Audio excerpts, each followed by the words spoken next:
Well, we're back. Hello, YouTube, and hello, locals. I'm not seeing comments on locals. Is locals down? Let me make sure I've got something going on here. We're going to talk about the verdict. Well, I'm going to have to change my screen orientation to get to the bottom of this. There we go. Little technical problem. All right. How many of you have heard the verdict? Kyle Rittenhouse, not guilty on all charges. Not guilty on all charges. I've got a few things to say about that. Number one, as I've been telling you, the entire American system, and because of America's reach, much of the world, our ability to get along with each other and make money and defend ourselves and just about everything else depends on one thing more than any other thing: trial by a jury of your peers. If you lose that, you lose everything, right? Because all your credibility is gone. You just can't do anything. And I've said for a while now that the jury system is the crown jewel of the republic. You get that right, and you can maybe, put up with a lot of imperfection elsewhere, because you can work out that imperfection over time. But if you lose the jury by your peers, if that becomes corrupted, you've lost everything. So, today was way bigger than Kyle Rittenhouse. I'm going to tie a few things together that I've been talking about. One is, a lot of you have been feeling a weird energy, haven't you? An energy in the world, a pent-up. There's some kind of pent-up energy. And not just, from the shutdowns. Might be part of it, the travel restrictions or whatever. But there was something else. There's something big brewing. Now, I don't know about you, but I could feel all that energy in me, like it needed to go somewhere. And I couldn't exercise it off, couldn't sleep it off. I just couldn't work it off. And when I heard the Rittenhouse verdict, that was it. But it's not about him. It's not about Rittenhouse. I mean, it is a little bit. But the bigger issue is that the system worked. And this is way bigger than you think, not just because the republic is solid, because it is. But I never thought that energy was conflict energy. Did you? There's something else going on here. It's the absence of conflict energy, and yet gigantic energy. So when people said to me, Scott, you're trying to rile up a civil war, I immediately said, no. Like, I'm not feeling that, not even a little bit. Like, I think we're miles away from anything like that.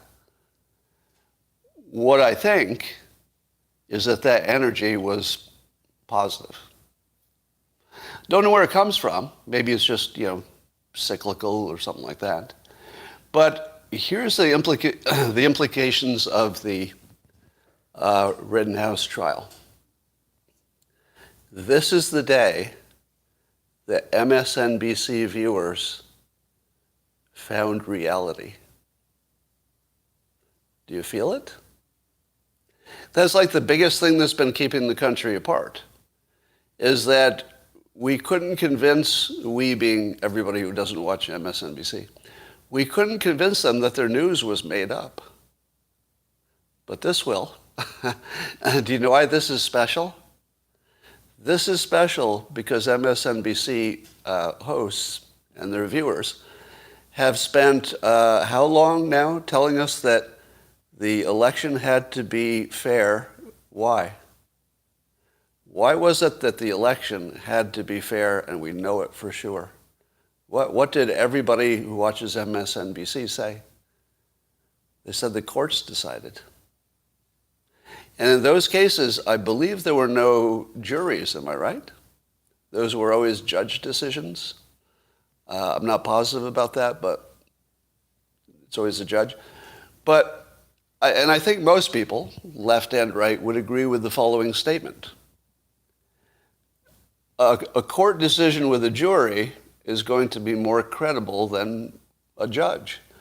Because if it's a judge, you say, oh, is that a Republican or a Democrat appointed judge, right? Automatically. But if it's a jury, well, then you're thinking, maybe that's pretty good.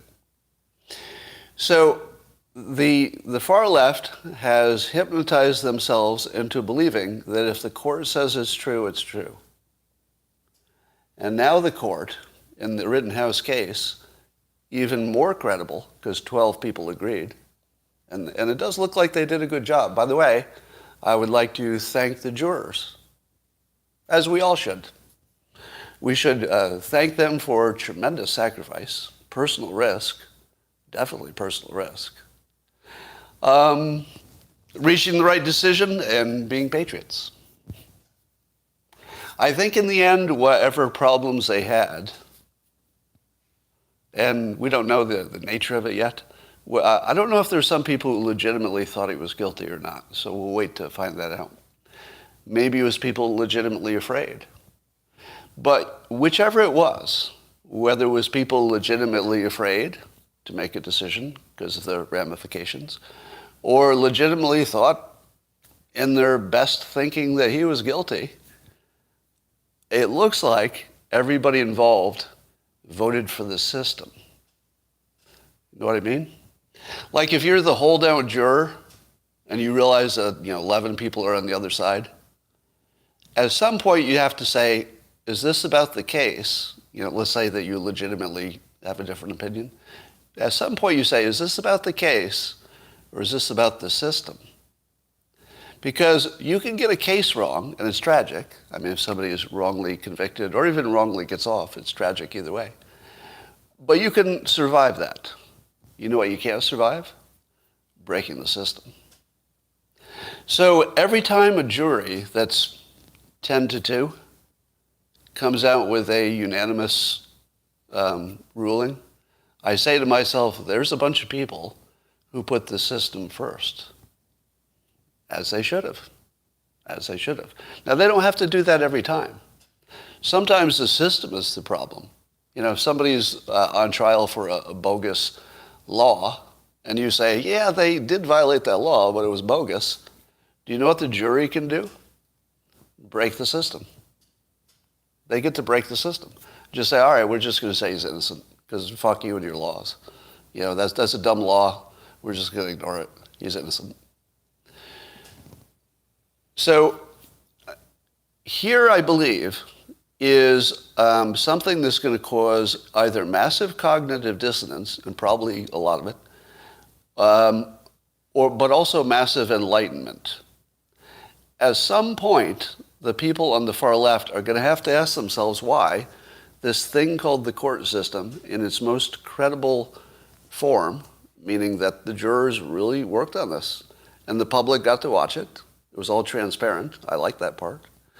And through a completely credible system, they learned that their news was fake and that their president had accused a young man of being a white supremacist with no evidence to support that. Now, is it over? Tell me if you think that Kyle Rittenhouse has a legal case against the people, let's say the TV hosts at least. I don't know how it works with politicians. They have some kind of immunity, right?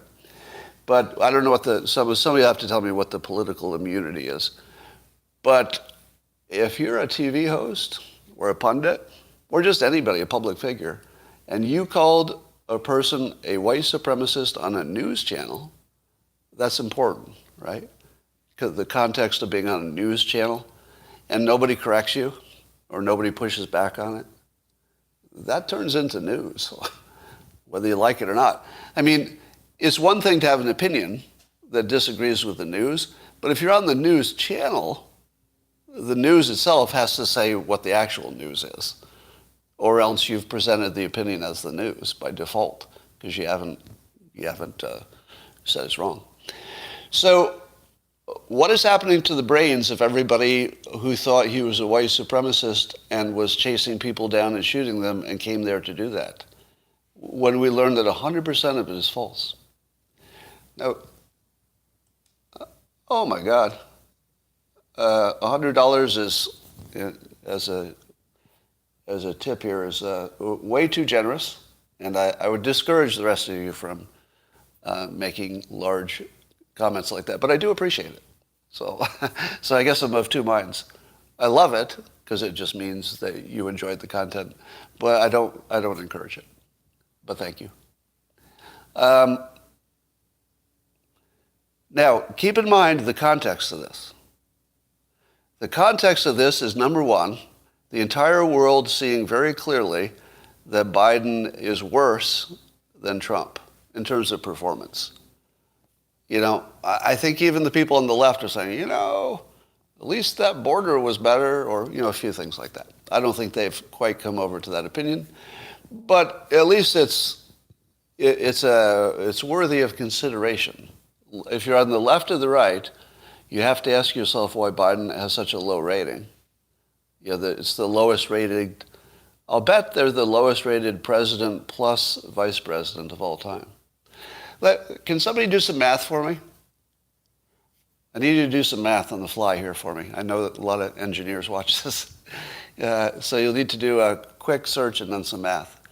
Is it true that if you added together the popularity of Biden plus Congress, so let's say Biden 36-ish, Congress 17, are the two of them together still less than Trump's current popularity after losing the election?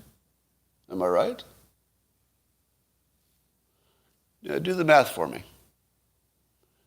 Yeah, it's about the same, right? You know, I haven't looked at those numbers recently, but just think about that. Think about being on the left and you control Congress and you control the presidency, and the popularity of the two of them together, added together, is less than or equal to the guy you think was the biggest monster, Trump. Now, I like to say, especially if anybody's new to me on live stream, I'm not sure Trump should be the next president. And I said the same thing when he ran the first time, because of age. You know, I think we need to have an age cutoff for president. I mean, I think it's really important. Now, that said, Trump he looks like he's, 20 years younger. I don't know how he does it. You know, he does seem to have the energy. I've detected, no difference in his brain in the last several years. So, you could certainly make an argument for him. And if he ends up, running against somebody weak, of course, I would support him. But think about this. Think about the fact that of all the Republicans in the world who are not Trump, and of all the Democrats in the world, nobody could come up with a candidate more popular than Trump. That's true, right? That we scoured the country, and we couldn't find anybody more popular than Trump. Now, DeSantis has a strong game, and if he got the nomination, I'm sure I would support him. Because I just like what he brings. Now, remember, I've said a number of times that there's no such thing as a good president, which seems weird. But Democrat or Republican, there's no such thing as a good president. The only thing there is a lucky coincidence that the person who has the job has the right skills for the specific set of challenges, which are always unpredictable, right? So Trump was sort of the perfect border president, although I wish he'd framed it better. DeSantis could probably handle that. And maybe we needed a little bit of Biden to add a little kindness into the system, one way or another. So I do like I like the wavy nature of our leadership. And I think some other people like it too. But pretty weird that we waited all this time and there's no obvious person who's even close, right? That you forget, it's easy to forget how much wattage Trump puts out, that everybody else disappears when you hold him in your mind. Am I right? Republican or Democrat, pick the most exciting other candidate. Do a split screen in your mind. One is Trump and one is anybody. Just any other person, right? Unless you picked Alex Jones as the other person, just for the wattage of it. Oh, you know what? You know who could come close? Yeah, Tucker. I don't think Tucker has any political ambitions. Joe Rogan. No, that would be interesting. I can't imagine Joe Rogan running for president, but you're right. He does have he would bring the wattage. That's true. That is true.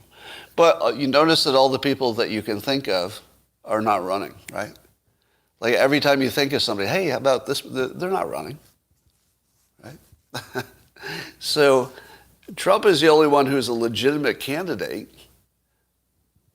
Yeah, I mean, Trey Gowdy would be really interesting, but it doesn't sound like he's interested. He may not want to get vetted because it's pretty brutal. All right, so back to Trey Gowdy. I'm sorry, back to Kyle. I felt this giant pressure release because if you think, it feels like things have been pushing in one direction forever, and it feels like it just stopped. And it feels like the people on the left probably are learning something from this because it comes so soon after learning that the Russia collusion thing was made up, right? If it hadn't come right so soon after learning that one of their most fundamental things they believed was false, maybe it wouldn't have the same power. But also, as I told you earlier, it used to be when I would say that the Fine People hoax was a hoax, I would get streams of comments from people saying, hoax? I saw it myself. I watched it with my own eyes and heard it with my own ears. And then it takes a while to tell people to look at the transcript and they can see that they've been hoaxed. Because if you see the full transcript, you see that Trump clarifies exactly that he's not talking about the people that they say he's talking about. And he wasn't even prompted to do it. It was just the next thing he said. They just added that part out. And it looks like he's saying the opposite of what he clearly said. So once both the left and the right have seen several examples of what I like to call a RuPar video, a video where you edit out a piece of it and it reverses its meaning. Once you've seen that that's a real thing, and it's easy to do, and it happens a lot, then you start distrusting everything. And then the Kyle Rittenhouse thing was based on video, right? What should have been a more conclusive situation than the entire thing caught on video? And yet, it went to a trial that had a 4-day deliberation. So I'm pretty sure that even people on the left have figured it out by now, that you can't trust video. You can't trust the memes put out by the right, because the right quite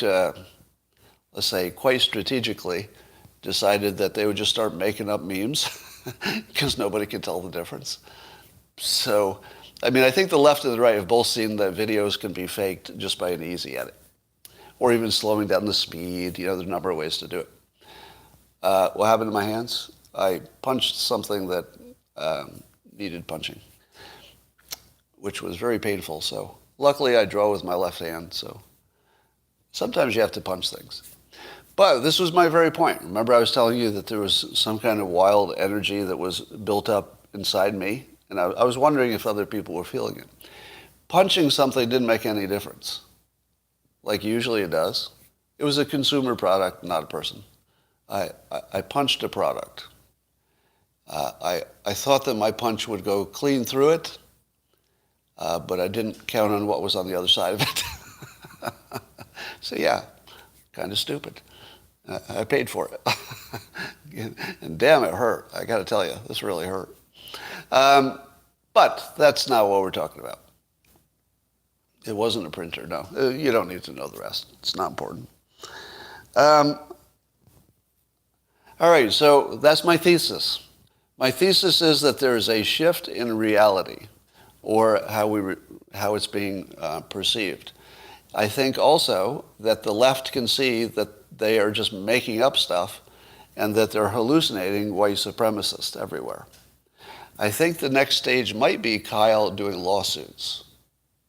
And if he wins any, or even if they're just in the news, it's going to change the people on the left, their opinion, somewhat. I mean, people don't change, but this is a lot of evidence suggesting that they've been duped in their news sources. And I don't know that that can be kept from them, even if they just keep watching MSNBC. I think the news that they've been duped badly has to, seep into their bubble from everywhere at this point. I was getting nervous of any guilty verdict because of how angry I would be, somebody said. Now people are saying they should sue Kyle in a... I was wondering if that was going to happen. But can he countersue? Can't Kyle countersue and say, hey, you're blaming me of murder and I'm not a murderer? I think that the collective consciousness is changing. Yes, that is exactly what I'm saying. The zeitgeist, if you will. I was saw another article, I think it was on, no, I guess it was on Fox website, about a feminist who thinks all the trans stuff is terrible for women, and so she's basically saying, let's put the brakes on the wokeness coming from feminists. And, Bill Maher criticizing his own party because he says they have a crazy wing now. There's a whole bunch of stuff that's happening, and the only reason this sort of correction is happening, I hate to say it, but it might be because Trump's out of office. And they got to see, it's a case of the dog chasing the car.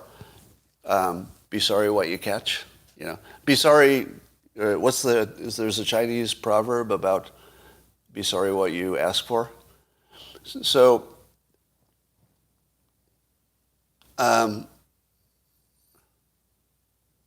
what about Bill Maher's stance on the January 6th?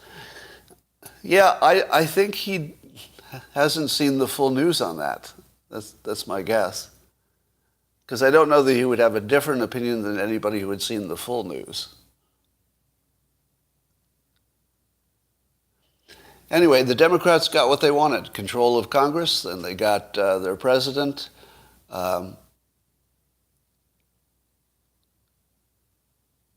What? Somebody says my Twitter posts are deleted? That can't be true, is it? Victor Davis Hanson agrees with your assessment. Canceling Trump was the biggest mistake the left ever made. Right.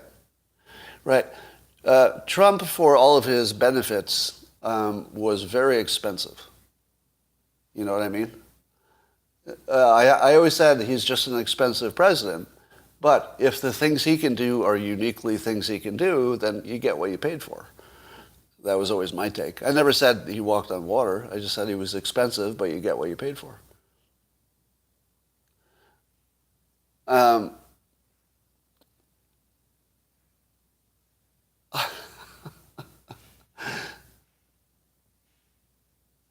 You don't blow up the system for free. Yeah. I was a nervous wreck when they were reading. Oh my God, is that true? On Locals, I'm seeing they're posting a picture. It looks like a screenshot from MSNBC. That couldn't be from today, that they're focusing on the victims today. Are you kidding? No, my printer is fine, by the way. My new HP printer it's a beast. It's done everything I've asked of it. All right. Well, then let me ask you a closing question here. All right, I'll tell you what I punched. Do you really need to know that badly? All right, I'll tell you what I punched.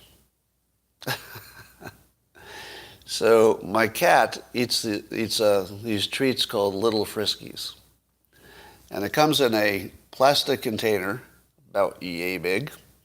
And when you open the plastic container, there's a sort of a plastic cover that must be removed. Now, I have a pet peeve, and it goes like this. If I have to get a tool to use your product that I just bought off a store shelf, if I have to get a tool, even if that tool is just scissors or anything, if I can't open this with my bare hands, I go a little batshit. Because I think to myself, who tested this? Did anybody see how angry the consumer would be if they had to go find a tool to open their product? And so I said to myself, well, I'll just use my thumbs. But man, this was a really good top.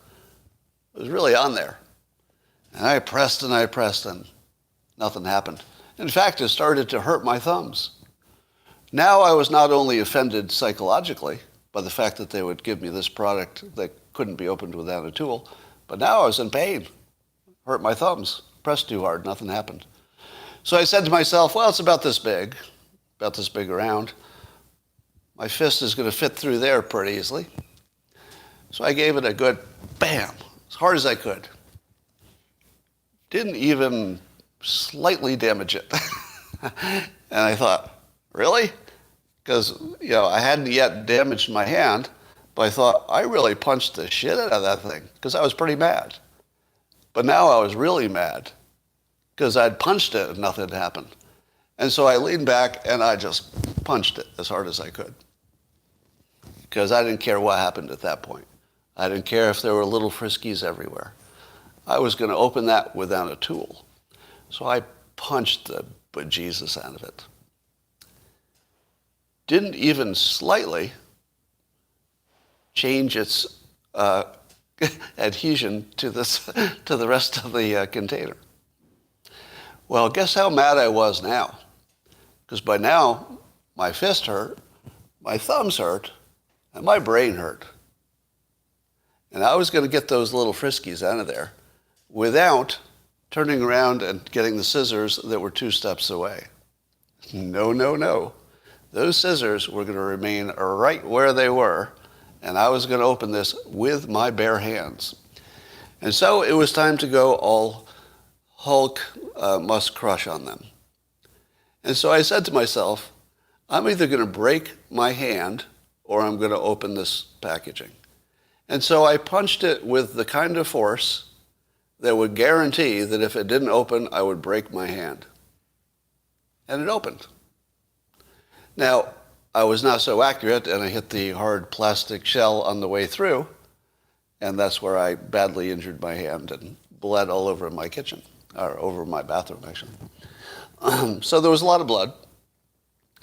But do you know what I did? I opened it without a tool. And I call that winning. So today's all about winning, people. Kyle Rittenhouse, he's a winner. You're a winner because we have a jury system that works. And that little Friskies container, well, it doesn't know about Prisoner Island. You've heard of Prisoner Island. Well, now my little Friskies has heard about it.